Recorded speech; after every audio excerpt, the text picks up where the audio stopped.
بەڵێ بینەرانی عزیز دووبارە سڵاوتان لەوێت لە بەشی دووهەمی دووجار بیرکەرەوە بەردەوامین لەگەڵتان ئاگادارتانەکەمەوە کە ڕاپرسینەوە مەڵقەی دووجار بیرکەرەوە لە وەکو لەسەر شاشەکانتان بڵێن پریڤیۆکەی دەرەکەوێت لەسەر ماڵپەڕی nrttv.com دانراوە و لینکەکەشی لە پیجی NRT هەیە لە فەیسبوک ئەتوانن نێوەش لە ماڵەکانی خۆتانەوە دەنگ بدەن. مامۆستا کامەران دێمەوە لای تۆ گەر قسەیەکت ما بێت تەکمیلەی بکەیت و پێشم بڵێ یعنی لە هەرێمی کوردستان باست لەوە کرد کە ئەبێت پلانە بێ ئەبێت استراتیژیەت هەبێت ئەبێت ینی نەخشە کێشانێک هەبێت بۆی باس لە دەوڵەت بکرێ بەڵام زیاتر ینی بە لێدوان ناکرێت و لێدوانیش دراوە. ینی پارتی دیموکراتی کوردستان وەکو لایەنێک کە ئەبینی لە ساحەکە تەبەنی مۆزوعەکەی کردووە تەنانەت لەم گەشتەی دوایی سەرۆکی هەرێم بۆ وڵاتانی دەرەوە باس لەوە کرا کە ینی تەنا قسەیەک بوو پشتڕاست نەکراوەتەوە بە فەرمی کە ینی موافقەتی چەند وڵاتێکی وەرگرتووە بۆ سەر بەخۆی. من تەنها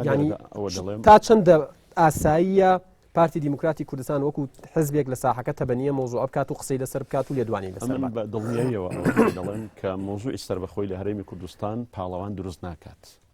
ینی کەسێک بکا بە پاڵەوان لەسەر ئاساسی کە دەوڵەتی کوردی ڕادەگەیەنێ من لێرەوە ئەوە قسەکردن لەسەر سەربەخۆی کوردستان پێویستی بە تەبەی هەموو هێزە سیاسی تەنانەت دەوترێ حەزبەیە بەرپرسێ وتوێتی دەوڵەتی کوردی من دروستی نەکەم نابێت کەس دروستی بکە. من دەڵێم ئێمە لە تورکیانین واتە یەک حزب و یەک سەرکردە بتوانە دەوڵەتێکدا بمەزرێنێ ئێمە لە سووریانین یەک ئاراستە بتوانە دەوڵەتێکدا بمەزرێنێ لە هەرێمی کوردستانین شەرعەتی شۆڕەجێڕی لە هەرێمی کوردستان و ئیدارەدانی هەرێمی کوردستان و پانتای حزبەکان لە هەرێمی کوردستان دابەش بوون بۆیە قسەکردن لەسەر جارە قسەکردنی استراتیژیەتە بۆ داڕشتنی سەربەخۆی هەرێمی کوردستان. بەڵام کاگالان وتی ئەمە استراتیژیەتە ئەمە گوتارە پارتی دیموکراتی کوردستان وتی بۆ هەر قۆناغێک گوتار و استراتیژیەتی تایبەتی خۆی هەبوو. ئێستا قسە لەسەر دەوڵەتەکە یا قسە لەسەر سەربەخۆییەکە چونکە گوتارەکەی بۆ ئەم کاتەیە و ئێستا کاتێکی گونجاو زین چۆن نەزار پێش هەموو شتێک استراتیژیەت لە ناو چوارچێوەی پارتێکی سیاسیدا کە پێوەستە بە پرسی هەموو کۆمەڵگە دەبێ هەموو کۆمەڵگە ئاگای لەو استراتیژیەتە بێ ئەمە گرنگە. ئێمە ئەوەی کە دەبینین پارتی دیموکراتی کوردستان لە ڕابردوودا سوبارە دەپرسینەتەوە هەنگاوەکان و هەڵوێستەکانی شپرزەیی پێوە دیار بووە و لە ئایندەشدا نادیاری پێوە دیار. سەرۆکی هەرێم تعاملی کردو یان وەکو سەرۆکی پارتی دیموکراتی کوردستان لەو پرسە من لەو بارەیەوە قسە ناکەم. دەرچوونی وەفدەکان و حرەکەتی دیبلۆماسی و مامەڵەی ئابووری خۆی شادی ئەوەدا کە وەڵامی ئەو پرسیارە بەجددی دەداتەوە کە بە تاکید لە هەرێمی کوردستان مامەڵەیەکی دەستە جەمعی نییە دیبلۆماسەتێکی دەستە جەمعی نییە و دەتوانین بڵێن زۆر لێدوانێکیش نییە کە تعبیر لە هەموو لایە بکە سەبارەت خراپی چی تێدا ئەگەر سەرۆکی هەرێم ڕەزامەندی وڵاتان وەربگرێت و دەوڵەتێکی سەربەخۆ ڕابگەیەنێت یاخود هیچ نەبێت ئیدارەیەکی جیاواز لە بەغات 2 ساڵ پێش ئەمڕۆ بڕیار بوو لە نەورۆزدا و پرسە ڕابگەیەنێ ئەمە گوتم لە 2 نەورۆزی تریش ڕای بگەیەنێ پیرۆزبایی لێ دەکەم. من هەمیشە دەڵێم ئەم بابەتە دەبێ استراتیژیەتێکی ڕۆشنی هەبێ و ئەم استراتیژیە ڕۆشنە تەنها لە پارتە سیاسیەکانیش کورت هەڵنەیەوەتە لەم چەند پارتە سیاسی سەرەکی بە پێچەوانەوە دەبێ لە بەرامبەر بە شەقامی ئەمەش ئەم پرسە ڕۆشن من دەڵێم ئەم پرسە تایبەت بە هەموو تاجێکی کورد واتە تو هەر نەخشە ڕێگایەکت هەیە ئەم نەخشە ڕێگایە دەبێ بەرچ کۆمەلگا هەموو لایەنە سیاسەکان لە بەرامبەریدا بەرچاوڕوون بن. بۆچی ئەمە نەکراوە لە هەرێمی کوردستان؟ من لە بیدایەتەوە قسەم کردوتم پاڵەوان لە مۆزوعی دەوڵەتی کوردی لە هەرێمی کوردستاندا دروست نابێ ئەوە تا من لێدوانی بەرپرسێکتانم بی سەبارەت بە پرۆژەکەی ئەمیری کۆمەڵی ئیسلامی کە سەبارەت بە دەوڵەتی کوردیە ئەڵێت پێشتر لەگەڵ سەرۆکی هەرێم و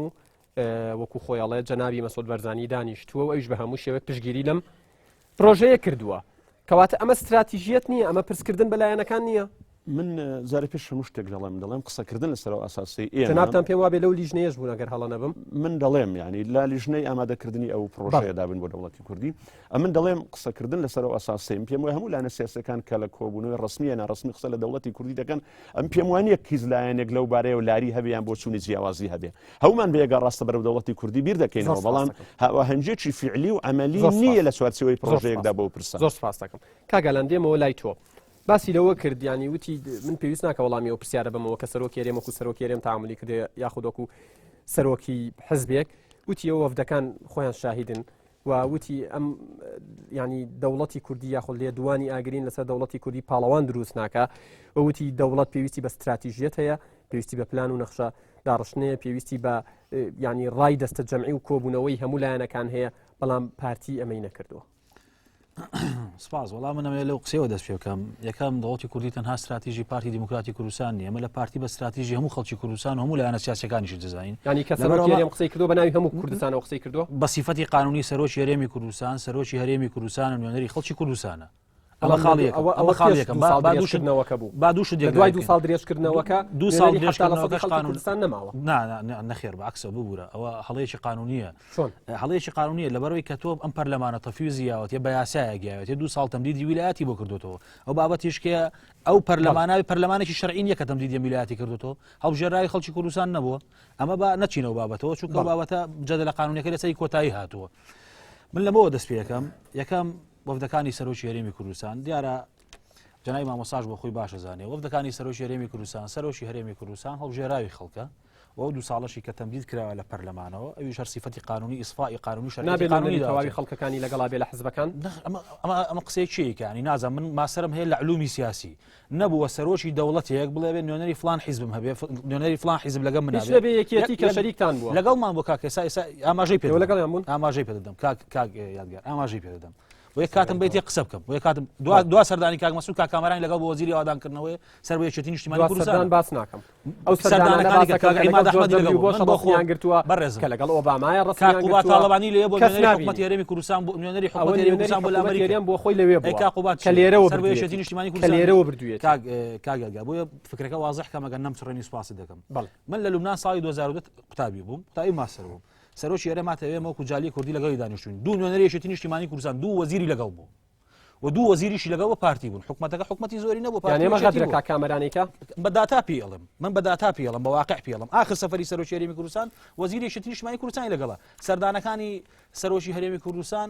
کە ڕۆشتووە چێ بردووە بۆ نمونە ڕاوێژکاری ئەنجومەنی ئاسایش هەرێمی کوردستان ڕاوێژکاری ئەنجومەنی گرنگ نییە چێتی گرنگ نییە من و تۆ چیەشین گرنگەوەیە من چیم بە چ سیفەتێکم تۆش بە چ سیفەتێک لێرە دانیشتووی من بە سیفەتی پارتی دیموکراتیەکان جەنابی شەوکۆ ڕۆژنامەنووس و ئیعلامیەک ڕاوێژکاری ئەنجومەنی ئاسایش هەرێمی کوردستان مؤسسەیەکە مربوطە بە سەرۆکاتی هەرێمی کوردستانەوە سەرۆکی هەرێم بە پێی یاسای ژمارەیەکی ساڵی 2005 ڕئیسی ئاعلای سوڵتەی تەنفیزیە لە کوردستانە ئەمە یاسا وا پێڵێ و هەڵبژێراوی خەڵکیشە ئەمە دەقە یاسایەکەی وەزع یاسایەکەیە لە هەمان کاتدا دەتوانم پێت بڵم کەم سەردانی سەرۆکی هەرێمی کوردستان هەیە وەفدی باسی حکومەتی زۆری ناکەینەوە حکومەتێکە لە ڕابردووە بە حکومەتی پارتی وێشەتی بووە من ناتوانم بڵم وڵا سەرۆکی هەرێمی کوردستان نوێنەری گۆڕانی بردو نەخێر ئەوان لە ئۆپۆزیسیۆن نابوون ناتوان بڵمی کۆمەڵی ئیسلامی بردو لە ئۆپۆزیسیۆن نابوون بەڵام کەم سەرۆکی هەرێم وەکو سەرۆکی هەرێم مامەڵەی کردووە وەکو سەرۆکی هەرێم مامەڵەی کردووە لەو پرسانی کە باسی بۆ نمونە بینی لە ناکاوە هاتۆتە سەر شاشە یاخود لە بۆنەیەکە یاخود لە مەراسیمی هێنانەوەی ڕوفاتێکە ینی سەیرەکەی یەت لە ناکاوە قسەیەکە کات دەڵێت ئێمە گەر بەغا زۆر تووڕەمان بکات زۆر لەوە زیاتر فشارمان لەسەر دروست بکات سەر بەخۆی ڕاگەێنین یان لە پێش نەورۆزە وەکو کاکامەران وتی دوو نەورۆز دوایەوەش بیکردبای من هەر پیرۆزبایم لێ کرد یەکەم جارێ سەرۆکی هەرێم لە نەورۆزەکەی ڕابردووکامەران باسیەتی ئەوەی هەیە با قسە بە ئەرگۆمنتی سیاسی بە منطقی سیاسی بکەین قسە فرێدان نەبێ باشە بۆی کە دیبیتەکە دیبێتێکی علمی بێ ڕاستی ئەمە هەر یەکەمان لە ئایدیایەکی جیاوازەوە هاتوین بەڵام ئەگەر ئەرگۆمنتمان پێنەوێ با قسە نەکەین قسە فڕێیە یەک خاڵم بیتێ مەمنون نەبووم یەکەم سەرۆکی هەرێمی کوردستان ئەمە هەمیشە قسەکەی بۆ ئێساژە قسەیەتی ئەڵێ ئەگەر هاتوو لەگەڵ بەغا نەگەیشتینە دەرئەنجامێک بۆی کە عێراقێک لەسەر ئەساسی تەوافق و تەوازن و شەراکە ئەم سێ خاڵە گرنگە بەڕێوە بەرێ هاوبەش نەبین لە بەڕێوەبردننی عێراقا وەکو تابع مامەڵەمە لەگەڵا بکەین ئەگەڕێنەوە بۆ گەلی کوردستان سێرم ئەم دیقەتە ئێسامە نەبووە حاڵەتەکە ئێستا پێتەڵم با حاڵەتەکە بووە لەگە بەغا ناکۆک بووین نەگەشوێنێتینەچیجە بەڵام ئێساش چانسێک هەیە وەفدێکی مفاوەزاتی کوردیە دوا دەرەنجامی ئەو وەفدە هەنگاوی ئایندەمان پێشاوڕوونترەکە سەرۆکی هەرێمی کوردستان ناڵە خۆم بڕیایی دامەزانی دەوڵەتی کوردیم سەرۆکی هەرێمی کوردستان دەڵێت حتا بۆ زۆر مەسایل دەڵێت گەڕانەوە بۆ ڕای خەڵکی کوردستان ڕیفراندۆم چی ئیجرایەکی قانونی کاگەلگەر قسەکان کاتی کاگەنوەر نەخۆین ڕیفراندۆم ئیجرایەکی قانونیە زۆر کەم قسەم کردووە گە بمبەخشێت ڕیفراندۆم ئیجرایەکی قانونی سیاسیە گەڕانەوەیە بۆ ڕای گەل بڕیار لەسەرەوەدا سەرۆکی هەرێمی کوردستان ئاماژەی بۆ دا نەیوتووە من دێم پاڵەوانی دروستکردنی دەوڵەتی کوردیم ئەسڵ سەرۆکی هەرێم پێویستی بۆ حاڵەتەش نییە پێویستی بە وەسفەش نییە کە سەرۆکی هەرێم وەکو پاڵەوان بناسرێ سەرۆکی هەرێمی کوردستان واجبی خۆیەتی واجبێکی وەکو تاچیشی کوور واجبێتی وەکو سەرۆکی پارتی واجبێتی وەکو سەرۆکی ئێستا هەرێمی بۆی بیریشم نەچێتەوە بۆی بینەریش ینی شتەکەی لا وازەح بێت کێ قسە فڕێیە لەسەر مێزە نەک لەسەر مێزە ببوورە ببوورە مەبەستەکەم ئەوە نیە قسە لە دەرەوەی مێزەکەمە بەستە قسەیە کە کرێت مەسئولیەتی لە پشتیوانیە دوو جۆر قسە هەیە قسەیەگەیە بە منطقی سیاسیەکرێ تۆ دەڵی سەرۆکی هەرێم لە وەفدەکانی دیارە کام سەرۆکە بە شێوەیەکی مەسان حیزبی بتەسەڕوف دەکا خاڵێکی دیکەش هەیە ئەوەی کە لە بەرامبەرێتەوەی کە بە ئارگومنتی سیاسی بە منطقی سیاسی و قانونی بۆ تەسەربێنم یەکەم سەرۆکی هەرێمی کوردستان سەرۆکی کرد لەسەرەوە ئەوە قسە فرێدراوەکە بوو بڵێ ئەوە وەڵامە بۆ قسە فرێدراوە بڵێ باش کاگەنوەر طبعا گەر کۆمنتت هەبوو قسەت هەبوو ئەتوانی ئیزافەیەکی با من پرسیارێکت لێ بکەم سەبارەت بە ینی هەبوونی ئەوەی ئەوترێت وەکو مامۆستا کامەرانی ژامەژەی پێدات دەوڵەت یاخود پرۆژەی دروستکردنی دەوڵەت پێویستی بە کۆکردنەوەی هەموو ڕەیەکان و ڕای دەستە جەمعی هەموو لایەنەکان هەیە بەڵام ئەوترێت تەنانەت یەکێتی و پارتیش کە لە ماوەی ڕابردوودا ئێستاشی لەگەڵا بێت ئیتفاقیەتێکی استراتیژی لە نێوانیان نابووە و پۆستەکانیان 50 بە 50 دابش کردووە لەسەر پرسی دەوڵەت یەک گوتاریان نەبووە بۆ نمونە لەوێوە سەرۆکی هەرێم یاخود سەرۆکی پارتی دیموکراتی کوردستان باسی دەوڵەتی کردووە لە بەرامبەر سەیرەکەی یەکێتی ڕەیەکی جیاوازی هەبێ یان ڕەنگە وتبێتی جارێ زووە کاتی نەهاتووە ینی ئەم دژیەکیە لە گوتار تا چەندە بە سلبیەشکێتەوە خۆی ئەوەی کامەران لە ڕاستە خۆی ئەمە قاز نەبووین ینی ئەوەی کە لەگەڵ پارتی ئەرچی پارتی بڵێ ئێمە بڵێن تەیدی بکەین ئێمە ئەوەی کە لە خزمەتی بەرژەوەندی خەڵکی کوردستان بووە لە استراتیژی حیزب بووە و خەونی خەڵک بۆ تاقیقمان کردووە و جۆمان لەوە نەبووە پارتی دیموکراتی کوردستان چی تەڕاکە یا چی پێ باشە و مانای ئەوەش نییە کە دش بووین لەگەڵ بۆچوونەکانمان لەگەڵ پارتی دیموکراتی کوردستانە ینی لەسەر خەتێکی هاوبەش نەبووین بۆ مەسەلەی دەوڵەتی کوردی زۆر جار ئەم دش بەیەکی و ناکۆکیانە ئەتوانێت ئیستینتاجی باشتر بۆ دروستکە ینی کاتێک کە پارتی دیموکراتی کوردستان فۆرمێک تەڕاکە یەکێتی نیشتیمانی کوردستان لە بەرامبەر ئەمایە فۆرمێکی باشتر تەڕەکە ئەمە لە سیاسەتدا واریدە و تەبیعیشە و من پێم وایە هەم کۆمەڵی ئیسلامی هەم حیزبەکانی تریش کەم زۆر بەشدار بوون لەم حکوومەتەیە و ئیستحقاق و امتیازیان هەبووە بەڵام ڕەنگە بە حکمیەوەی کە ئەم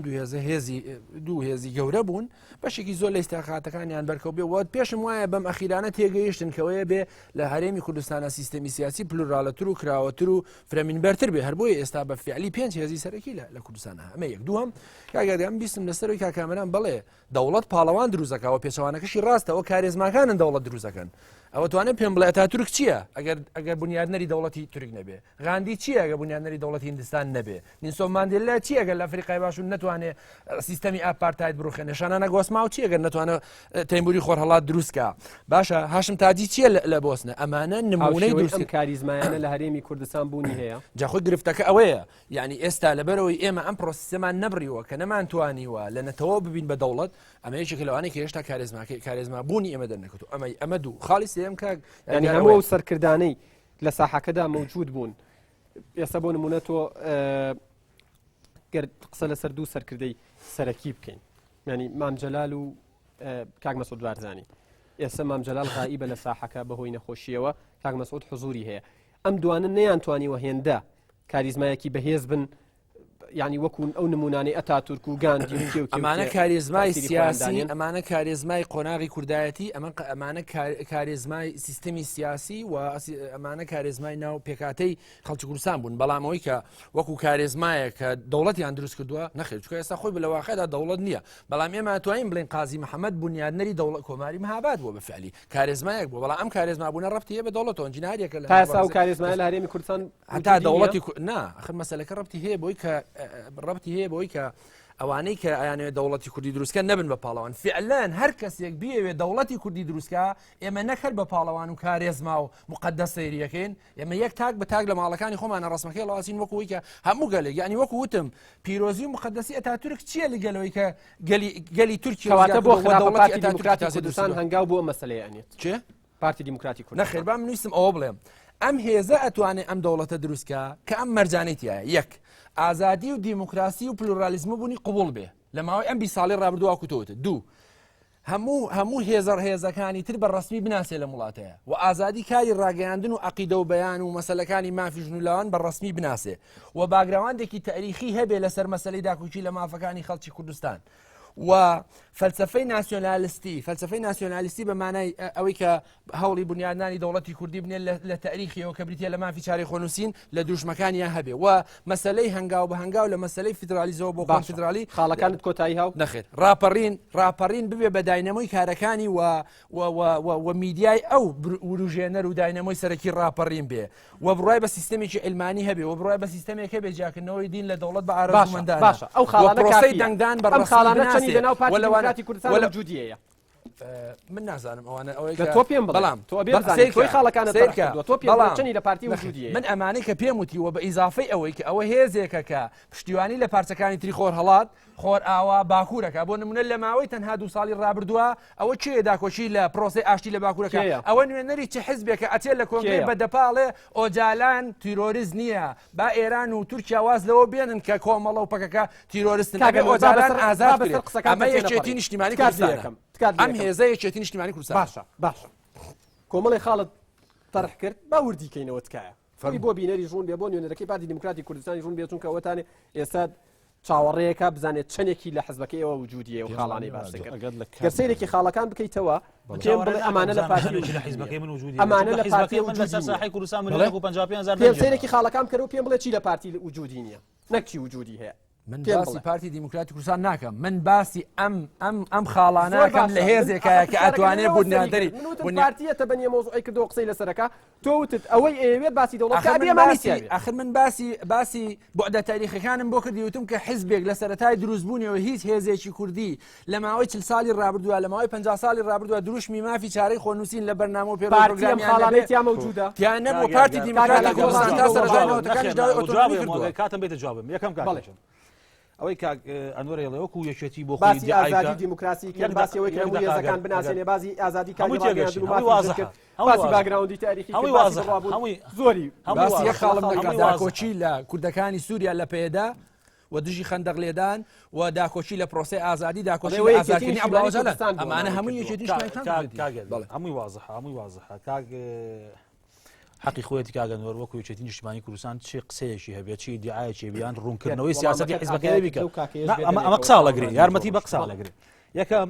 ئەگەر لەسەر مەسەلەی پلۆراریزمی سیاسیە ئەو پارتی دیموکراتی کوردستان لەم ئەزموونی هەرێمی کوردستانە لە فرەیی سیاسیە یەکەمین هێزەکە ئەوەی قوبوڵ بووە و پارتی قوربانیشی بۆدا بۆ تەژمێرم حەزەکەی لە 95 تا یەکەس ئەمە خاڵی یەکەم ئەمە خاڵێک ئەگەر مەسەلەی مافی چارەی خۆنووسین و ئەم بابەتانە بێ لە بەردەم هەموو نوێنەرەکانی عەرەب لە بەردەم هەموو سەرکردەکانی عەرەبە سەرۆکی هەرێمی کوردستان کاکاتە سەرۆکی پارتی لە کۆنگرێسی 11 باسی مافی چارەی خۆنووسینی کە تا ئێستا کەس نەیتوانێت بەڕاستە خۆ پیان کۆنگرێسی 11 پارتی ساڵی 2010 ئەمە بنمونە ئێمە زۆر زووتر باسی لە شاخ هەوما بۆ خەباتمانەکە میلەتە ڕزگاری بێ هەوما بۆ خەباتمانەکە چیانە چێ بەڵام یەکەم کەس کە بە واقعی باسی لە فیدرالی کرد بە زمینی و بە سەریحی سەرۆکی هەرێم بوو لە وتارەکەی لە کۆی لە دوای ڕاپەڕین باسی دوای ڕاپەڕین ئەنی خەڵکی ئێستا چی بکات ئێمە بووینێواڵین ئێمە بووین کاکە گرفت نییە کامێکتان بوو گرفت نییە ئەزین چۆنە گرفت نییە کامێکمان بووین بەس با واقعەتی کۆمەڵەشتت پێ بڵم سەرۆکی هەرێمی کوردستان من پێم سەیرە مەسەلەکە وا گۆڕاوە ئەگەر پارتی بێوێت تەبەنی ئەوە بکە پرۆژەیەکی بۆ دەوڵەتی کوردی کە پرۆژەی هەمومانە دوجار نابێ وەکو پرۆژەی پارتی سێری کەم مەسەلەکە لەوە سێرەکە وەکو پاڵەوان من کارم بە ئاتاتورک نییە کارم بەو دەوڵەتە هەیە کە ئەمڕۆ تووشە هەیە کارم بە سەرۆکی بەدامەزرێنەی دەوڵەتی ئەمریکا و ئەوانە نییە کارم بەوەی ئەمریکای دەوڵەت ئەمڕۆ چییە کارتان بەوە نەبێ چیە سەرۆکی چێ و دەوڵەتی کوردی دامەزرێن کارتان بەوە بێ ئەو دەوڵەتە موهیمە دەوڵەتەکە موهیمە نەک پاڵەوانە پاڵەوانەگەر پارتی نەکات دروست نابێت نەخێشتیوانی ئەزانین پارتی هێزێکی سەرەکیە لە هەموو قۆناغێکی گرنگی چارەنووسازی گەلی کوردستان لەداهاتووە ئێمە پێمان وایە ئەخە وەحید جیاوازە ناڵی توواڵی چۆنەڵە تۆ تەنەبووی مستەقبەلی شت کرد ئەڵم هێزێکی گرنگین هێزێکی سەرەکی لە داهاتووشە هێزێکی گرنگین هێزێکی سەرەشین هێزێکین لە پرۆسەی سیاسی لە هەرێمی کوردستان لە پرسە استراتیژیەکان لە نەتەوە یەکەواتە بەبێ پارتی دەوڵەتی کوردی مەحاڵ نەک بەبێ پارتی دەبێت دەوڵەتی کوردی استراتیژی هەمومان بێ بۆ وای لێبێ بەرەکەت بێ بە دوو بەرەبەرەیەک حساسیەتی پێ بێ بەرەیەک لە پشتی بێ بامەژ دێمەوەلات بامەژ مەسەلەی حساسیت هەچ زولانێکی سیاسی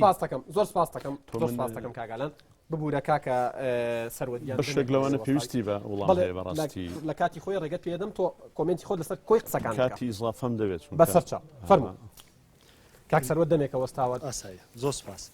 وەڵام من بۆ دەست پێەکەم پێم خۆشە کاگالان لە ئەخێری قسەکانیەوە بزانە گەلێشێتی نیشتیمانی کوردستان دەوڵەتی سربەخۆی کوردستان ڕابگەیەنێ ئەگەر پارتی نەبێ بەتەڵەکە ئایا قوبوڵیەتی ئەمە یەکەم دووەم ئەگەر پارتی بۆنە بەتەڵەکەی نەبێ یاخودەوەی کە پێی پاڵەوانەکەی نەبێ ئایا قوبوڵیەتی ئەمە یەکەم و بەڕاستی من نازانم کاکامەران ئەمڕۆ پێم وایە سەرتاپا لەوە چە پێچەوانی تەنانە حیزبەکەی خۆشی قسە بکەیان یان هەندێک شتێ لەوە چە لە بیری چوو بێتەوە بوو لە کاکامەران بۆ منە بەڕێز مامۆستا عەلی باپیر بۆ خۆی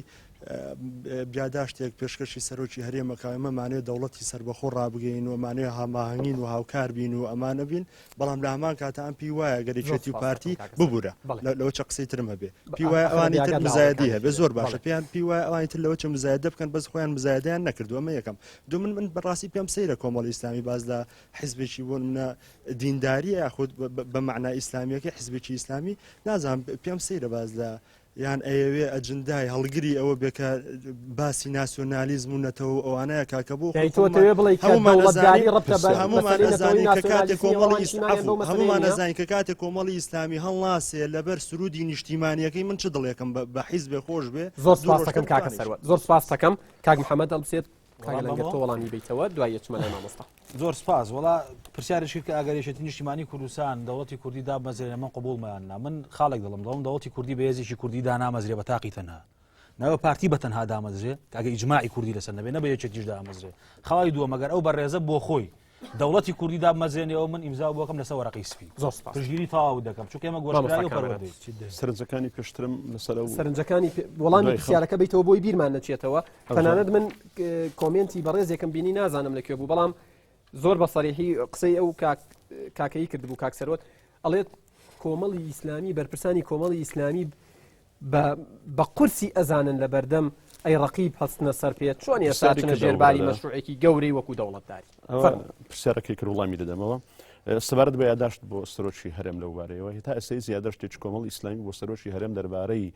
هیچ بابەتێک بەرز نکراوەتەوە بێ کۆمەڵی ئیسلامیش قەناعەتی وایە کامە کارێکی دەستە جەمعیەوە پێویستە لە ئەنجامی کارێکی دەستە جەمعی بێ بۆیە لەو بارەیەوە قەناعەتی بەوەی نییە ڕاگەیانەکە لە چوارچێوەی سەرۆکی هەرێمەوە بێ دەبێ هەموو هێزە سیاسیەکان و پەرلەمانی کوردستان و لە ئەنجامی گفتوگۆیەک پێکەوە هەموو لایەکمان بێ دەکرێت گوتوێتی ئێمەش پێویستە داوای لێ بکەین یان بەڵام لەو بارەی هیچ هەنگاوێکی فعلی کردەی نەدراوە سەبارەت بە سرودی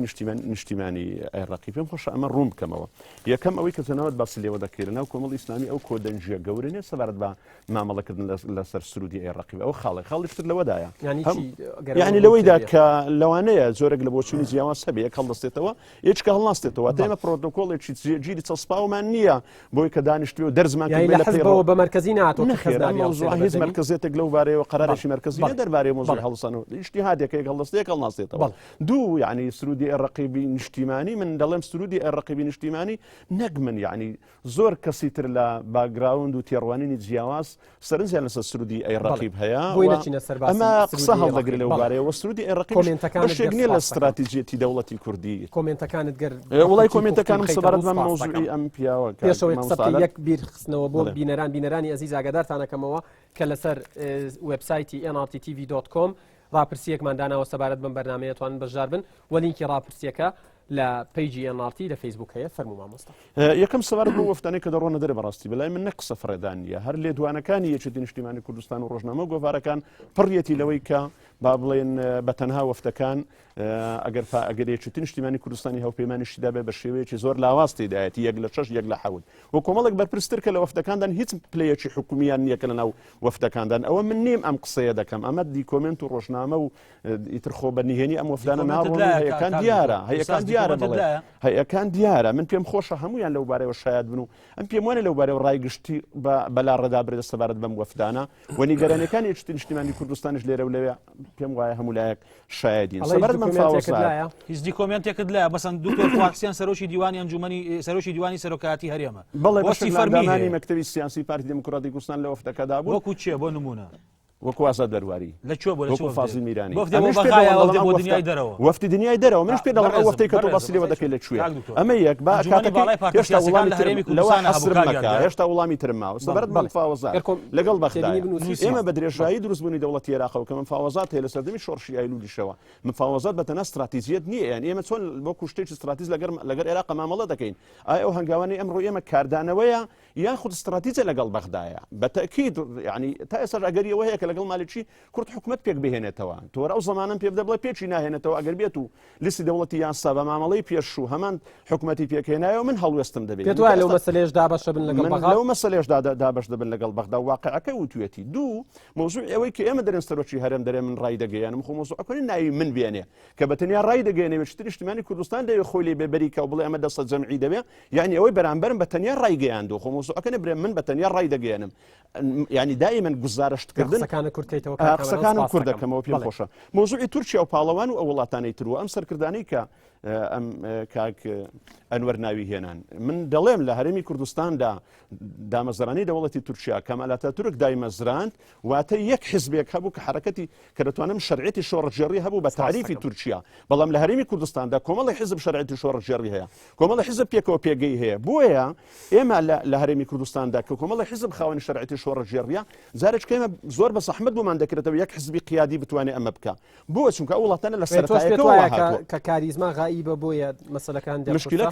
کاریزما لە هەرێمی کوردستان شەرعەتی شۆڕەجێڕی لە هەرێمی کوردستان دابەش بووە کە دابەش بووە هیچ لایەنێک ناتوانێت بەڕێگەی خۆسەپاندنیان بە ڕێوەتوانێت خۆی خاڵی ترمانکە مامۆستا خاڵی تر ئەبێ بمبوری بەختی تۆ وایە قسەکان دەکەوێتە کاتی ناوبڕەکەەوە کاک لە دوای ناوبڕەکە پرسیارەکەت کە ببوورە بینەرانی عزیزم ناوبڕێک وەرەگرین و لە دوای ناوبڕەکە بەردەوامە بین لەگەڵتان.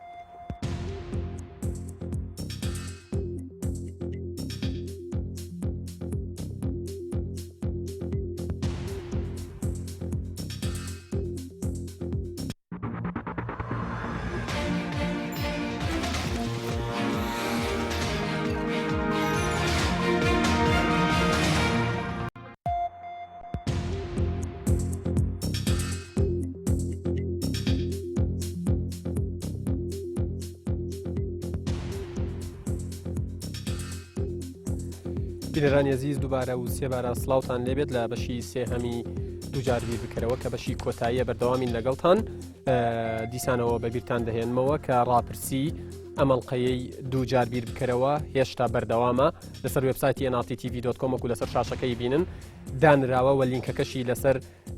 پیجی NRT لە فیسبوک هەیە ئێوە شەتوانن بەشداری بکەن کە پرسیارەکە شەمەیە ئایا دوودەیە یاخود 20 ساڵی ئەزمموی حکومداری لەم هەرێمە ئەزممونێکی دەوڵەمەندە بۆ دەوڵەتداری بەڵێ نەخێر بڕیارم نەداوە ئێوە شەتوانن لە ماڵەکانی خۆتانەوە دەنگ بدەن کە کامەران لە خولەکێکە بێ بمبوریت کاتمان کەم ماوە تێبینەکانت تەکمیلە بکەیت. وڵی تێبینەکانم کوور دەکەمەوە یەکەم ئەوەی ئەنوەر باسی کرد ئەمە وەکو شێوەی تەوزیعی ئەدوارێکی لێدە لە نێوێ شت و پارتی ئەم جیاوازیانیان بەڵام واقعی وامان پێناڵێک ئەمە تەوزیع ئەدوارە واقع پێمان دەڵێ کە جیاوازنمان لە مامەڵەکردن لەگەڵ بەغدایە سەبارەت بۆ مەرجانی کە باسی لێوەکردن هەیەک تعلیقێکم لەسەر مەرجەکانی مۆزوعی ئەلمانی بوون هەموو دەوڵەتانی کە مەرجی ئەلمانی بوونیان بۆ دروستبوونی دەوڵەتداناوە هەر تورکیا باشترین نمونەیە کە لە ئاخیری کارەساتی لە تەبایی نێوخۆیدا دروست کردووە بۆیە لە هیچ پرینسیپێک بۆ دامەزراندنی حکومڕانی و دەوڵەتداریدا ئەو مەرجەی تێدا نیە و ئەو دەوڵەتانە ئەو مەرجاندانە کارەساتیان دروست کردووە خەڵشتر سەبارەت بە حکومی ساتی و مافی چارەنووس باگراوندی زۆربەی با بڵێن یەکێتی و پارتی لەسەر ئەساسەیە کە ڕیشەی دروستکردنی سەربەخۆی ڕیشەیەکی دوور و درێژی هەیە بەڵام هەموو گۆڤار و ڕۆژنامەکان کە بۆ خۆم پێ ئیخساسی تاریخی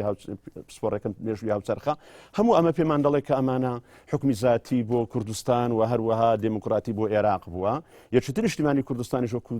بابرین ڕوونکردنەوەیەک بۆ بینەرانی بەڕێز کاتێک کە دروشمی مافی چارەنووسی خۆ بەرز کردێتەوە بەڵام لەم فاوزات 82 ئیتر هەموو پرۆتۆکۆل و پرۆژەکان بۆ حکومی زاتی ڕاستەقینە گفتوگۆ کراوە تەوەری گفتوگۆیەکان ئەگەر تێبینیمان کردبێ مۆزوعی هێزی سەرەکی و ناهێزی سەرەکی کەمەی باسی لێو دەکرد من ئەو قسەیە دەکەم لە کۆتاییدا هەر هێزێک پێی وابێ هێزی سەرەکیە لە مۆزوعی سەربەخۆی هەرێمی کوردستان کارەسەت بەدوو خۆی دادێنێ بۆ چونکە تعدودێتی هەرێمی کوردستان ئەمە ناخوازێ قسە لەسەر هێزی سەرەکی و میحوەری سەرەکی و پاڵەوانی سەرەکی محەممەد پرسیارەکەت بکەیت من پرسیارەکەم بۆ بەڕێز کاگەنوەرە لە کۆڕێک دایچێک لە سەرکردەواڵەکانی یەکێتی نیشتیمانی کوردستان باز لەواکڵێت دوای 250 ساڵی تر اینجا ئەبێ بیر لە هەنگاوەکانی دروستبوونی دەوڵەتی کوردی بکرێتەوە لەگەڵ ئەم هەموو خاڵانەی کە جەنابیشر باست کرد بۆ دروستبوونی دەوڵەتی کوردی تا ئێستا بەلای یەکێتی نیشتیمانی کوردستانەوە خەونە ئایا ئەم خەونەکەی ئەبێ بەواقع زۆر سپاس دەکەم کاک محەممەد کاگەلیگەر بفەرمێت بەڵێ کاگەنەوەگەر وەڵامی بیتەوە وەڵام من نازانم شێوتی 250 ساڵە بەڵام ینی مەسلەی دەوڵەتی کوردی خۆ کێشەیە پێمان بڵێ 2 ساڵی ترە یا 4 ساڵی ترە مەسلەی دەوڵەت سەوەری من منت ئەکرێ بڵێم دروستکردنی دەوڵەت بۆعدی تاریخی هەیە بۆ نمونە دەوڵەتانی تورک و فارس و عەرەب چۆن دروزە بن هەریەکە لەمانە لە پاژماوەی ڕوخانی ئیمپراتۆرەتی عوسمانی و سەفەوی و دوجار لە جەنگی جیهانی یەکەمە لە ساڵی 1915 بۆ 1916 دەقیقەن لە پەیماننامەی سایکس-بیکۆ منتەقەکە دابەشەکرێتەوە سێ نەتەوەی تورک و عەرەب و فارس ئەبنە خاوەنی دەوڵەت بەچی تورکەکان لەسەر ئیمپراتۆرەتی عوسمانی عەرەبەکان بەهۆی ناسنامەی ئیسلامی بوونیانە و فارسەکانی لەسەر ئیمپراتۆرەتی سەفەوی و ئەمانە بۆعدی تاریخی گەورەی هەبوو کورد لەم دەرفەتە نەیتوانی دەوڵەت دروستکە خۆگەر ئەو کاتە نەبووایە ئێشتا ڕەنگ بۆ عەرەبەکان خاوەنی دەوڵەت نەبن و دوجار مەسەلەی بەرژەوەندی و مەساڵحی نێودەوڵەتی هەیە سعود فەیسەڵ ساڵی 1945 لەگەڵ ڕۆزڤێلتی ئەمریکی لەسەر مەسەلەی نەوت ڕێەکەن کە چۆن ئەمریکا پشتیوانی لە مەسەلەی نەوت کە ئێستا ئەمە خەریکێتە دێ و مەسەلەی ئەوەی کە ئەو قسەی جەنابی مام جەلال خەونی شاعیرانەیە کاکە پێش زیاتر لە 100 ساڵ ئەحمەدی خانی باز لە مەسەلەی خەونی نەتەوە دەوڵەت دەکا خۆ خەون باشترە لەوەی کە هیچ ڕوئیایەکرد نەبێ و خەون باشترە لەوەی بانگەشەیە بکەی کە واقعی نەبێ و واقعانە لەگە خەڵکا قسە بکەیکە ومنە ئەوە بڵێم یعنی نابێ خەڵک بخێ سەر خۆلیای پاساوە کاگەنوەر نەخێر پاساو نییە هەر زوو کە باسی خەونەکریاڵێن خەون باشە و ئەبێ خەونت هەبێت و ئەم شتانە زانستم کرد کاگالانیش بە شێوەیە گەشەوەکان بزەیەک لەسەر بە تەسەوری منە بێ ینی واقعیبی لەسەرەوەی کە ئایا دەوڵەتی کوردی توانین بە 10 ساڵی دروستکەی چه هەیە بتوانێت زمانەتی ئەوە بکە یعنی ئایا بەچەنی تر دروستە بێ وەکو تۆوتت وەکو مامۆساوەتی لە نەورۆزی پێرار سابڵین دەوڵەتی کوردی دروستە بێ و ئێستا دیسانەوە جەنابی کاک مەسعود بڵێ دەوڵەتی کوردی دروستە بێ دروست نەبێ گەرەکان بەهێز و نزیک نین بۆچی باسی یەکا پارتی و سەرۆکی هەرێم من نازانم بۆچی باسیەکە بەڵام من هیوادارم واقعی و ڕاز و دروست بێت چکە ئەو واگاتان لێنی ئەگەر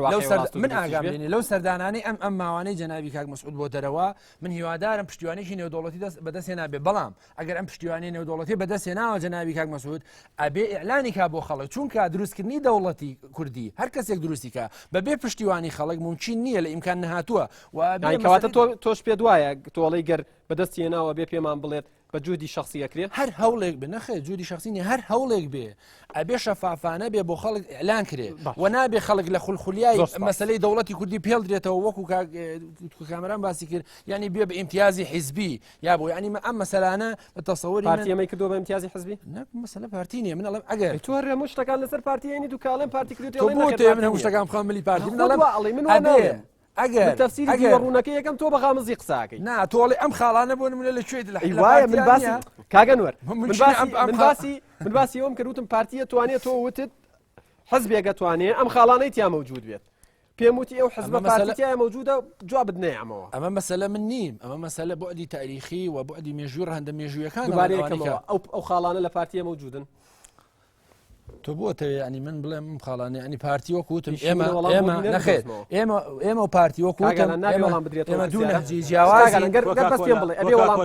کۆلا دوو شەریکەی جیاوازن ناتوانێت کۆکاکۆلا ناتوانێت بڵم لە بیپسی کۆلا باشم بەس توانێت بڵم باشترینم من خەڵک وازە پامی خۆی ئەوە کۆچێتی نیشتیمانی کوردستان پامی خۆی ئەیە بەڵام ئەگەر مەسەرەن لەسەر خاڵک گرفتێکی هەیە مەسەرەن بۆ بێ موجود بێ بۆی بتوانێت تەبەنی و لێرم بووە وەڵام دەم یەکێک لەو خاڵانە یەکێک لەو خاڵانە زۆر بکو یعنی تێڕوانینمان بۆ مەسەلەکانی ئازادی ڕاگەیاندن و عقیدەوەبیان لەگە پارتی دیموکراتیک جیاوازیمان هەیە یعنی بۆ نمونە هەرچی میدیای ئەهلیە بە کەناڵەکەی ئەوشۆ لەژێر لەم منطقەیە دروست بوو یعنی پارتی دیموکراتی تێڕوانێکی جیاواز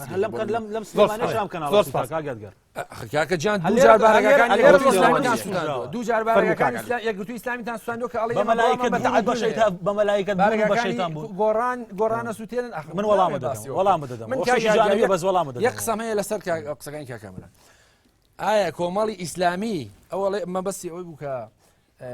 ئایا دروستکردنی دەوڵەت ڕەبتی نییە بە سیستەمی ئیلمانیەوە ئایا کۆمەڵی ئیسلامی کاتێکە وەکو ئاکپارتی دەسەڵات بگرێتە دەست لە هەرێمی کوردستان ئامادەیە ئەوەی کە لە تورکیا ئێستا سیستەمەکانی علمانی و پرەنسیپەکانی علمانی کۆمەڵی ئیسلامی جێبەجێکە بێگومان نە ئەوە ئاکپارتیەکە لە ماوەی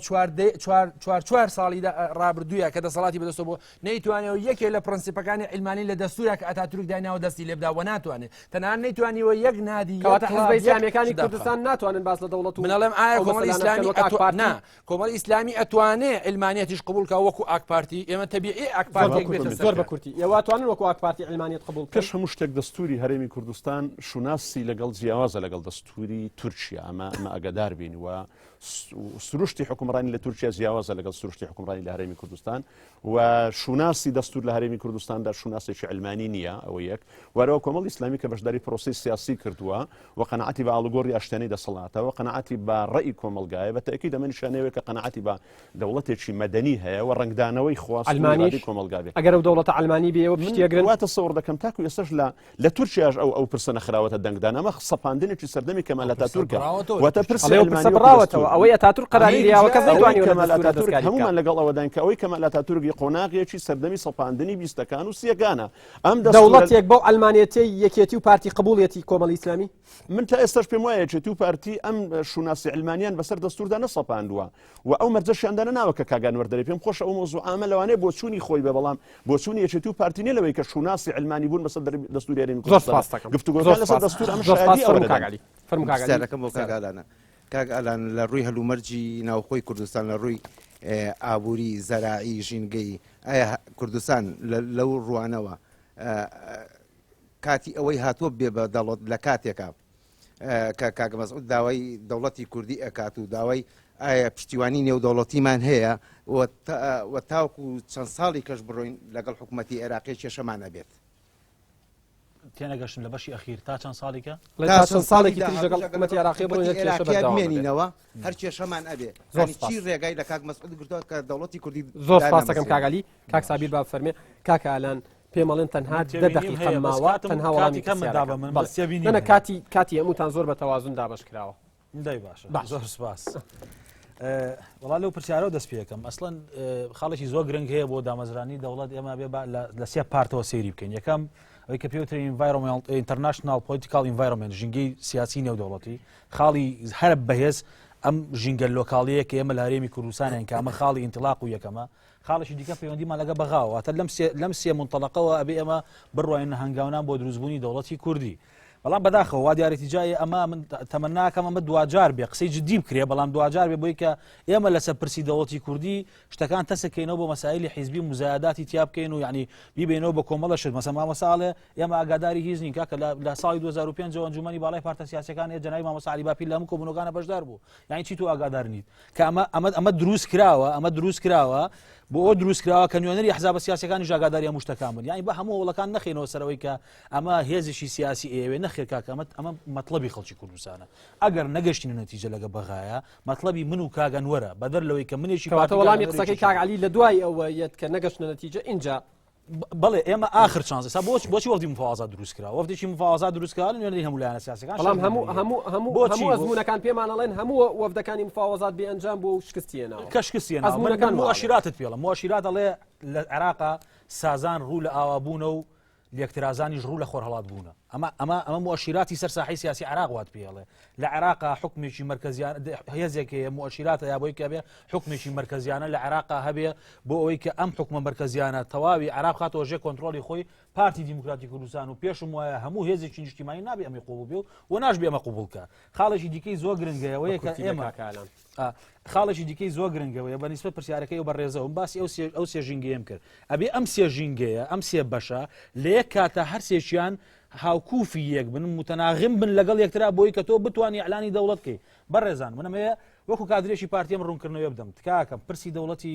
کوردستان پرسێک نییە بۆ مزایدی حیزبی بێ پرسێک نییە جارێ باز لە پاڵەوان و باز لەو بکەین فۆرمیم دەوڵەت باکەوا فۆرمیم دەوڵەتە مەدەنی بێ ئەلمانی زۆر سپاس کاگالان پرسیار زۆر ماوە هاوڕێیان بۆی هەموویان پرسیار فەرموو کاک ساڵی گەر یەک پرسیار بێ بە کورتی بێ زۆر سپاس دەکەم بەڵکو دوو پرسیار زۆر بە کورتی بێ زۆر سپاس من ساوی عەبدوڵڵا ڕۆژنامەنووس پرسیارێکم لە کاگالانەیە پرسیارێکم ئەوەیە کە ماوەی 261 ڕۆژ 260 ڕۆژ کە یعنی حکومەت پێک نەهێنراوە ئێمە هەتا ئێستا لەسەر کۆمەڵی پۆست لەو ماوە زۆرەیە ڕێگە نەکەوتوین کە ینی خەڵکی هەرێمی کوردستان ینی چاوەڕێی ئەنجامی ئەوەیە کە بۆچی دەنگی داوە ینی ئایا ئەم ماوە زۆرەکە ڕێنەکەوتوین لەسەر کۆمەڵی پۆستی حکومی کە حکوومەتی هەرێم پێک بێت ئایا لەسەر پرسیشی وا گرنگی مەسەری وەکو دەوڵەتی کوردی چۆن ڕێگەکەوین پرسیاری دوم ئەوەیە لە مامەسای پرسیاری دوم ئایا پێتان وانە کە پرسی دەوڵەتی کوردی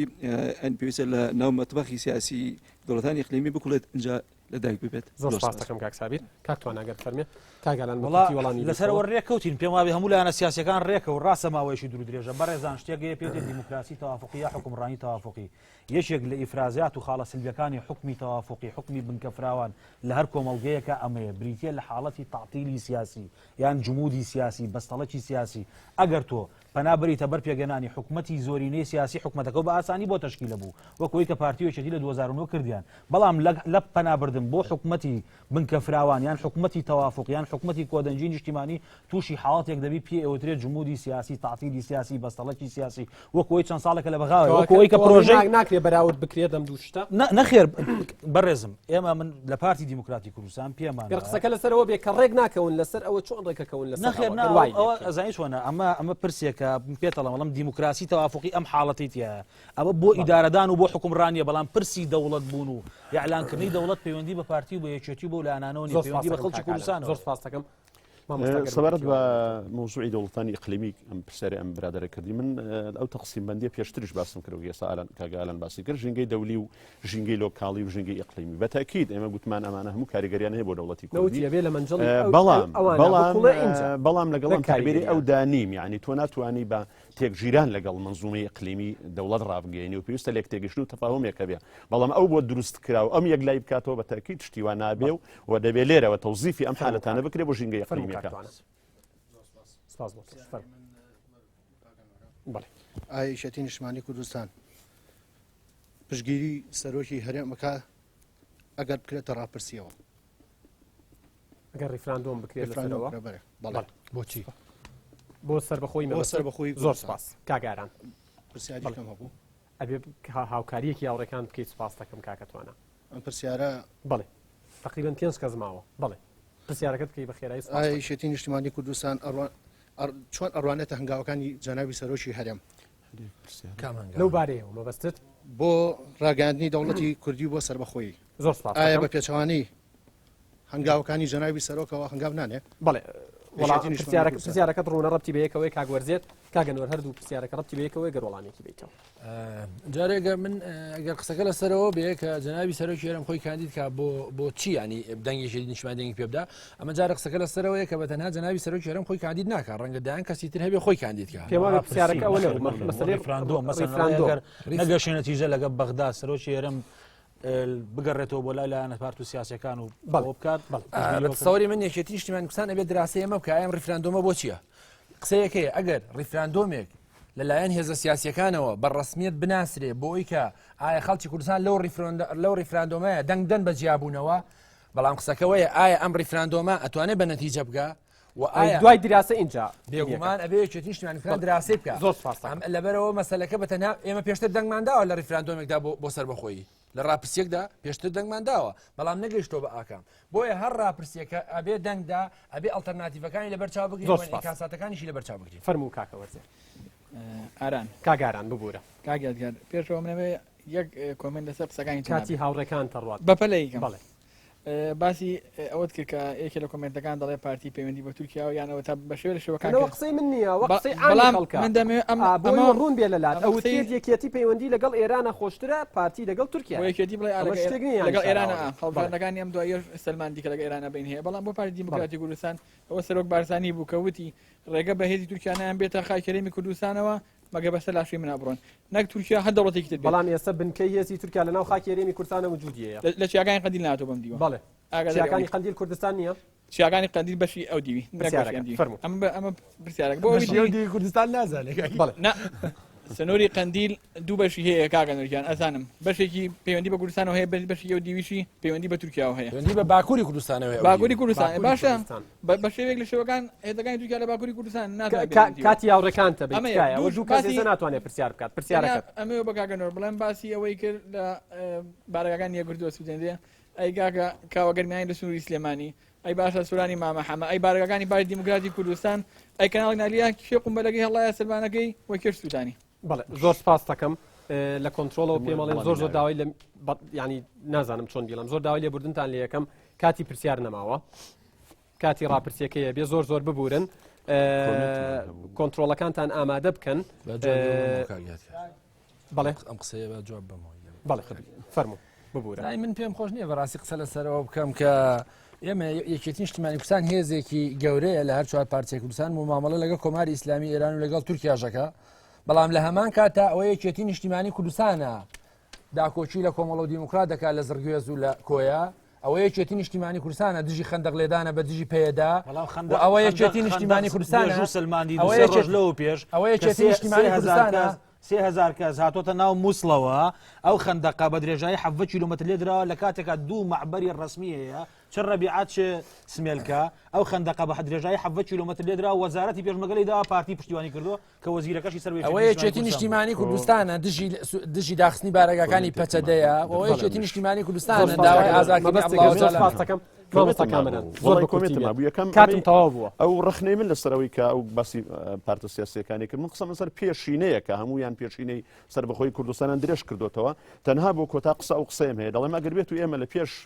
1991 لایەنە سیاسیەکان ئەجندایەکی ڕاگەانی سەربەخۆیان هەبووایە و پرۆژێکی ئەو بەشتیان هەبووایە لە 91 باشترین دەرفەت بوو ئەگەر لە 91ەوە ئەگەر لە 91ەوە ئەو کەلیمە ئەگەر لە 91ەوە ئەو ئەجندایان هەبووە لە 2003 باشترین دەرفەت بووە ئەگەر لە 2003 و ئەجندانی ئیشیان لەسەر بکردبای ئێستا باشترین دەرفەت بووە بەڵام کە ئێستا بیانەوێت لە ئایندەیەک دەڕای بگەن دەبێت لە ئێستا خاوەن زۆر سپاس بۆ مامۆستا کامەران بابانزادە کە بڵێن بەرپرسی مەکتەبی ڕێکخراوە پیشەوی مەدەنیەکانی کۆمەڵی ئیسلامی بوو سپاس بۆ کاگەنوەر حسێن ئەندامی مەکتەبی ڕاگەیاندنی یەکێتی نیشتیمانی کوردستان سپاس بۆ کاکە ئالان حەمەد سەعید کادری پارتی دیموکراتی کوردستان هاوڕێیان کۆنتترۆلەکانتان ئامادە بکەنە چینە لای کۆتا ڕاپرسی ناوە مەڵقەی دووجار بیر بکەرەوە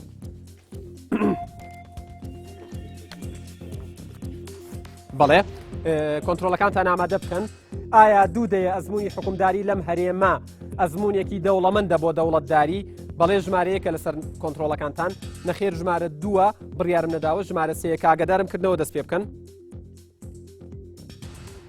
فەرمونون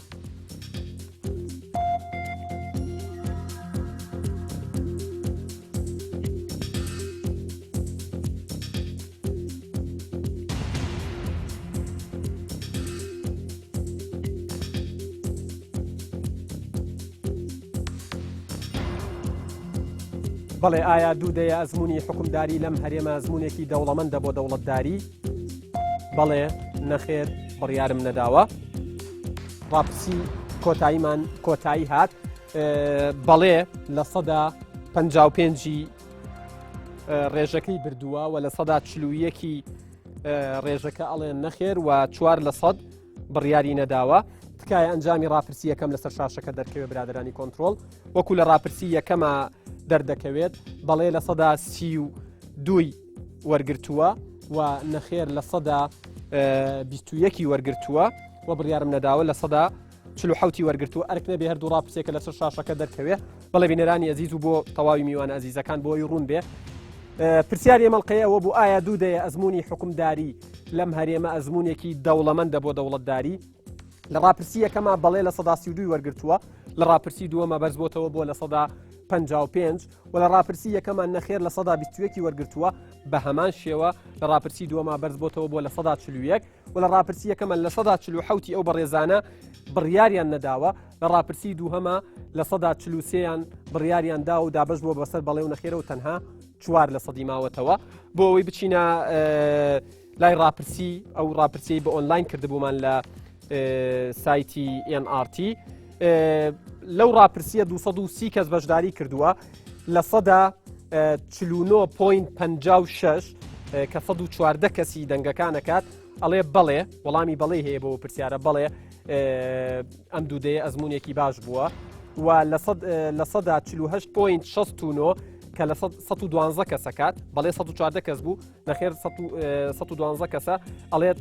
نەخێر و تەنها 1.73 لە 100 کە 4 دەنگەکە بڕیاری نەداوە دووبارە سوپاسی تەواوی ئەو میوانانەکەم زۆر داوای لێبوردن لەو بەڕێزانەکەم کە نەیانتوانی پرسیارەکانیان بکەن و دەنگیان بگات بینەرانی ئەزیز بۆ گەیاندنی ڕخنە و پێشنیاز و پرسیارەکانتان پەیوەندی بکەن بە لینکی فەیسبووکی یادگار فایق یاخود لینکی فەیسبووکی دووجار بیرکەرەوە لەسەر ماڵپەڕی کۆمەڵایەتی فەیسبووک ئەم شەو قسەمان لەسەر دەوڵەتی کوردی کرد قسەمان لەسەرەوە کرد ئەو دوودەیە تا چەندە کافیە بۆ ئەوەی باس لە دەوڵەت بکەین تا بەرنامەیەکی تر و دووجاری دیکە بیرکردنەوە بەخواتان ئەسپێرم و ماڵی هەموو لایەکتان هەمیشە ئاوەدان بێت بەخۆشی دابن.